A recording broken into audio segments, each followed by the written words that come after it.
इमाम फखरुद्दीन राजी रहमतुल्लाह ताला ने एक बड़ी प्यारी हदीस लिखी है। कहते हैं नबी पाक सल्लल्लाहु अलैहि वसल्लम के पास एक शख्स आया, उसने कहा या रसूलल्लाह मैंने कलमा पढ़ना है पर 4 चीजें हैं जो मुझसे छूटती नहीं और आप उनको हराम कहते हैं,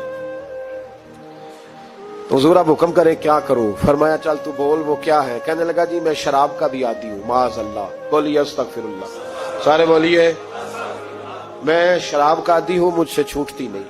और फिर कहने लगे मैं चोरी का भी आदी हूं, जाती नहीं। और तीसरी बात ये कि मैं माज़अल्लाह सुम्मा माज़अल्लाह जिना का भी आदी हूं। और चौथी मेरे अंदर बीमारी है कि मैं झूठ बहुत बोलता हूं, ये आदतें छूटती नहीं। मैं इनके होते हुए कलमा कैसे पढ़ूं? आपके दीन में ये शदीद बुरी चीजें और मुझसे छूटती नहीं, तो क्या हुक्म है? मेरे महबूब अलैहिस्सलाम को अल्लाह ने बड़ी हिकमत अता फरमाई, बड़ा नवाजा है नबी पाक ने। हुजूर ने बड़े खूबसूरत जुमले कहे, फरमाया कुछ सौदा कर ले मेरे साथ।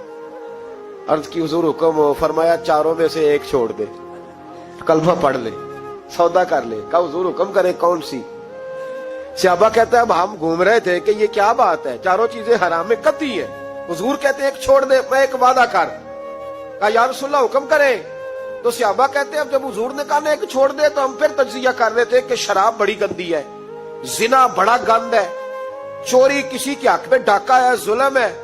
लेकिन मेरे नबी पाक अलैहिस्सलातु सलाम ने क्या खूबसूरत फरमाया, फरमाया चल तू झूठ छोड़ दे। क्या छोड़ दे? अल्लाहु अकबर। फरमाया झूठ छोड़ दे। अर्ज की बाकी? फरमाया बाकी अल्लाह फजल करने वाला है, तू झूठ छोड़ दे। अब लोग कहते हैं कि हम हैरान थे कि इतनी गंदी चीजें, शराब भी, जिना भी, चोरी भी, और हुजूर ने सिर्फ झूठ छुड़वाया है। वो सरदार कहता है मैं घर गया, शराब की बोतल पे हाथ डालने लगा। दिल में ख्याल आया शराब पी के सहाबा के मजमे में जाऊंगा, तो अगर किसी सहाबी ने पूछा कि तूने शराब पी है, झूठ बोलूंगा तो नबी पाक के वादे का क्या बनेगा, और सच बोलूंगा तो उस महफिल नूर में बैठूंगा कैसे शराब पी के? कहते 2-3 दफा हाथ बढ़ाया पर मजा नहीं आया, मैंने पटखी दीवार के साथ बोतल, मैंने कहा ये तो गई, ये नहीं पीऊंगा आज के बाद। कहते फिर मैं बाहर निकला उस औरत के पास रात गुजारने जहां मुंह काला करना था। कहते जब पहुंचा तो उसने पहला सवाल पूछा, कहने लगी सुना है तू कलमा पढ़ गया है? कहते बस वजूद चकनाचूर हो गया। कहते बिजलियां दौड़ गई। मैंने कहा अगर झूठ बोलूं तो हुजूर के वादे का क्या बनेगा? महबूब ने कहा झूठ नहीं बोलना, अगर सच बोलूं तो फिर इसके करीब कैसे जाऊं? कहते वहां से भी लौट आया।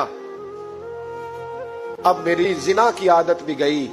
अगली शाम हुई तो सामने माल पड़ा था एक आदमी का, वो आदमी का फलता उस पे हाथ डालने लगा, तो दिल में ख्याल आया ये सवेरे तफ्तीश भी करेगा, अगर पूछता पूछता मुझ तक आ गया कि तूने तो नहीं चोरी की, तो झूठ तो मैं बोल ही नहीं सकता, हुजूर से वादा किया है, और सच बोलूंगा तो मेरी आबरू क्या बचेगी। कहते शाम एक दिन में गया, अगले दिन की शाम हुई तो सिर्फ सच की आदत अपनाई, मेरा जिना भी गया, मेरी चोरी भी गई, मेरी शराब कबाब भी गए। कहते तीसरे जाके दरवाजा रसूल पे बैठा, सहाबा बाकी अपना काम करते रहे, मैं सिर्फ मुस्तफा का चेहरा तकता रहा, मैं बस चेहरा तकता रहा। देर हो गई तो एक सहाबी कहने लगे क्या देख रहे हो?